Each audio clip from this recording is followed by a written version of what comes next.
Yeah, talking, 10th time here, what's the history of Oakmont and how does that line up with the history of the U.S. Open?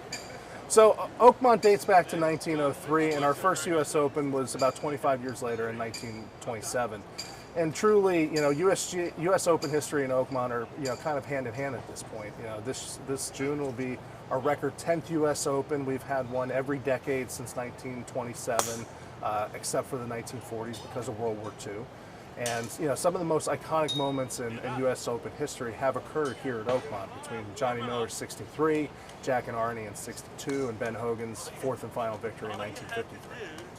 So you say 10th record time, so no one else has hosted this event this many times? Correct, yeah. Oakmont is the first to reach double digits in terms of U.S. Open hostings. The next closest is Baltusrol, New Jersey with 7, and then Oakland Hills, Winged Foot, and Pebble Beach with 6.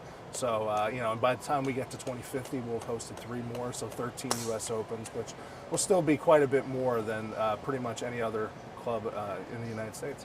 So, for viewers who watch us later that maybe aren't the most avid golf fans, why is Oakmont such a hallowed ground in the golf community?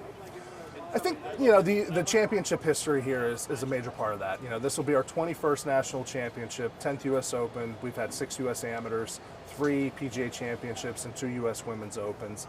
10 of our 20 champions to date are members of the World Golf Hall of Fame.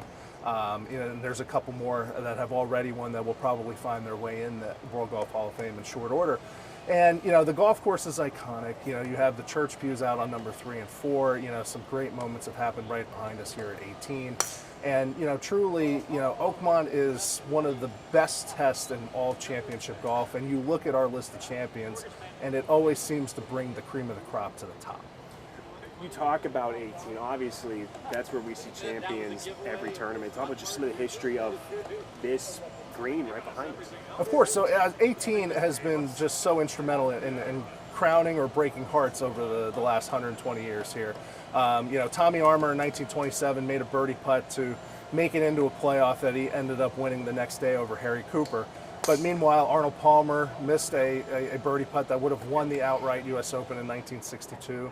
And Tiger Woods missed one that would have got him into a playoff with Angel Cabrera in 2007.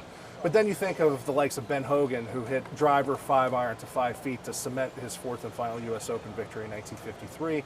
Or you think of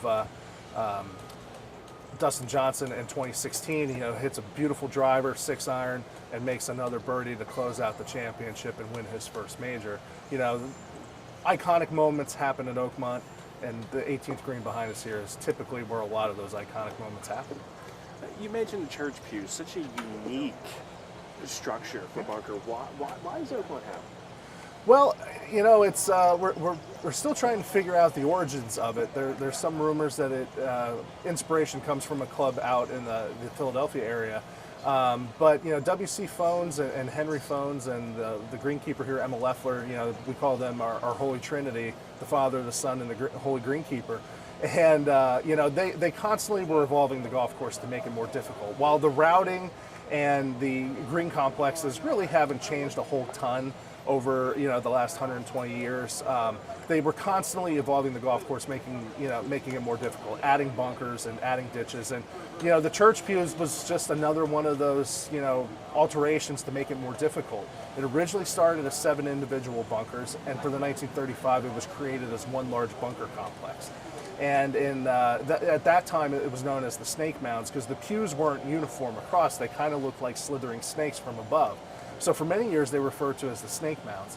And then in 1962, I believe it was Bob Drum in the Pittsburgh Press coined the term church pews when he said, if you hit it into these church pew-like bunkers, only divine intervention can help you save par. And the name has stuck ever since.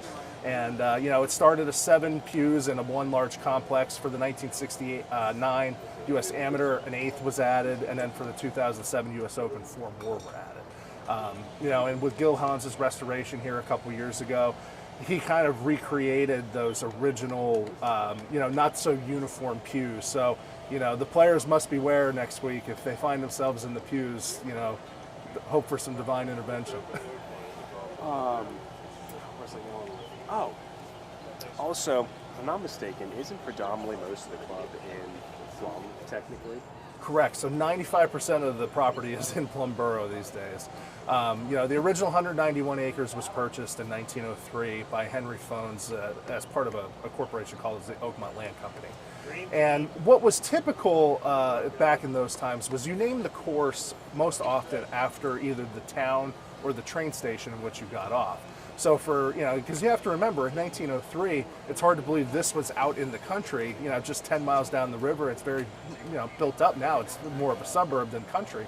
But in 1903, we really were out in the country. So Oakmont was named after the town in which the train station was in, and that's why it's not Plum Country Club.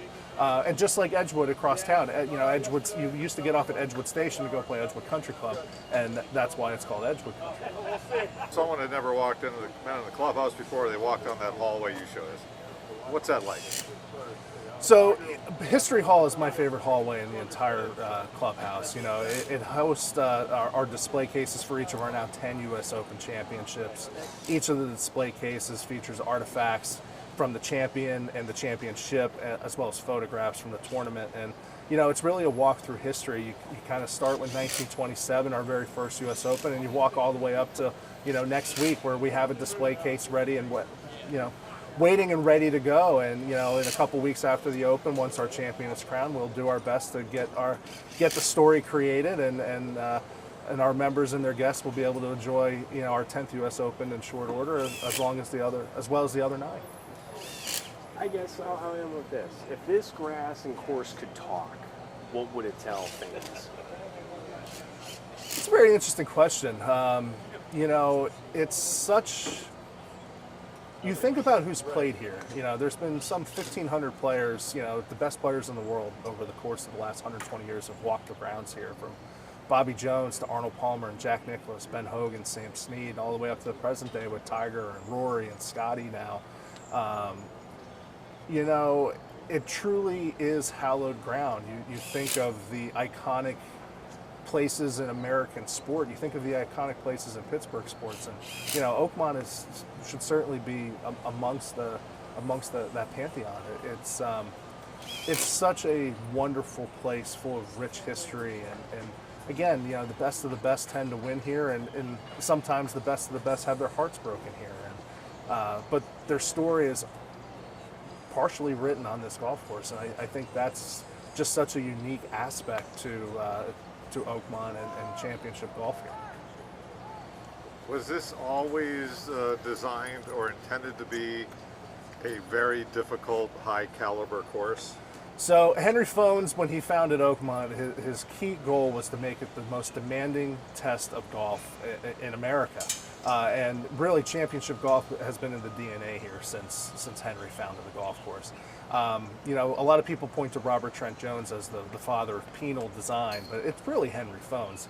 He believed that you should play the perfect shot every shot.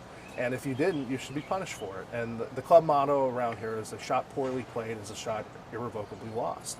And, that's what they went out to create. And it is arguably one of the most difficult golf courses in the world. And again, I think that's why the best of the best tend to win here, because it asks the best of the best to perform in all aspects of the game. And that's what Henry wanted from the word go.